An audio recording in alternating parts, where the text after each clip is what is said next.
शायद आपने अभी सुना होगा, उत्तराखंड एक रियासत है, उस रियासत में यकसा सिविल कोड को नाफिज किया गया और ये मुल्क को पैगाम दिया गया कि यहाँ एक रियासत में नहीं, पूरी रियासतों में इस तरह का कानून हम नाफिज करेंगे।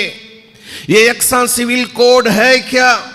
ये 5 तरह की चीज़ों पर मुहित ये बिल है जो उत्तराखंड में पास किया गया।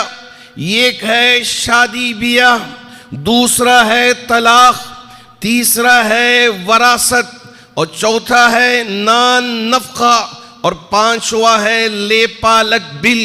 इन सारी चीज़ों को लेकर यकसा सिविल कोड को तरतीब दे के वहाँ उत्तराखंड के अंदर इसको पास किया गया।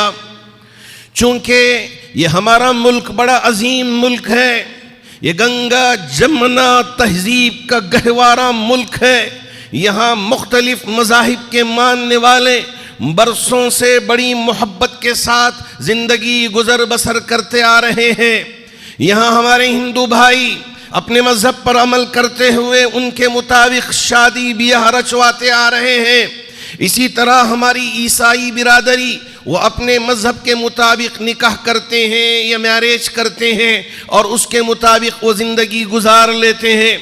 हमारे इसी तरह सिख भाई हैं, वो अपने मुताबिक यहाँ शादी करते हैं और उनके यहाँ जो तलाक देने का तरीक़ा है उस पर वो अमल करते हैं। तो इसी तरह दस्तूर हिंद ने इन सभी मज़हब के मानने वालों को शिक नंबर 25 में और शिक नंबर 26 में ये इख्तियार दिया कि हर मज़हब का मानने वाला अपने मज़हब में जो बातें कही गई हैं उसके मुताबिक अमल कर सकते हैं।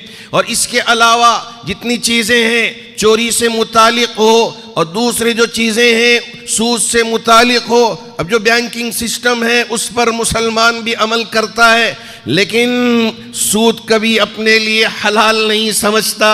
अगरचे के सूदी कारोबार बाज़ लोग कर लेते हैं, लेकिन मुसलमानों का अक्सर तबक़ा इसे ये समझता है कि सूद इस्लाम में हराम है, शराब इस्लाम में हराम है, जुआ इस्लाम में हराम है, इसे हम अपने करीब आने नहीं देंगे।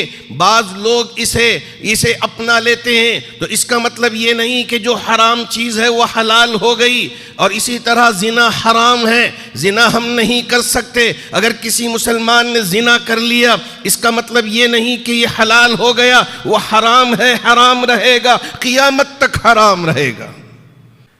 अब यहाँ यकसा सिविल कोड लाके मुसलमानों को डराना चाहते हैं और मुसलमानों को मायूस करना चाहते हैं। तुम जितने भी हो जाओ, हम जो करना चाहते हैं वही करेंगे और वही काम अंजाम देंगे। याद रखें, मेरे रब ने कुरान मजीद में साफ तौर पर हज़रत याकूब अलैहिस्सलातु वस्सलाम की ज़बानी हम तक ये मैसेज पहुंचा दिया कि जो कलिमा पढ़ने वाला होता है कभी वो मायूस नहीं होता, हमेशा अल्लाह की ज़ात पे भरोसा रखने वाला है। हालात जितने भी दीगर गो हो जाएं, जितने भी मुश्किल आ जाएं, हर वक्त वो अल्लाह की तरफ मुतवज्जे होगा, शरीयत का पाबंद होगा, दुआओं में अपने आप को लगाएगा, अल्लाह से अपने ताल्लुक़ को मजबूत करने की कोशिश करेगा। मेरे नबी ने जो शरीयत मुतहरा अता किया है उस पर अमल पैरा हो जाएगा। हम अल्लाह की ज़ात पे भरोसा रखने वाले हैं। हालात जितने दीगर गो हों, आखिरी वक्त तक भी हम अल्लाह की ज़ात पे भरोसा रखेंगे। अगर अल्लाह ने हमारे लिए शहादत ही मुक़द्दर करके रखा है, यकीन मानिए कि कभी कोई मुसलमान शहादत से न घबराने वाला है न डरने वाला है।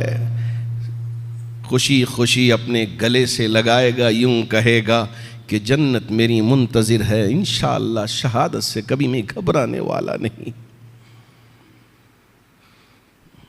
हाँ, अगर गुनाह भी हो गए, गुनाह भी सरजद हो गए, जब भी मेरे रब ने क्या कह दिया, ला तक़नतू मिन रहमतिल्लाह इन्नल्लाह यग़फ़िरुज़्ज़ुनूब जमीआ, अरे अल्लाह की रहमत से मायूस ना हो, अल्लाह की बारगाह में आओ, माफ़ी मांग लो।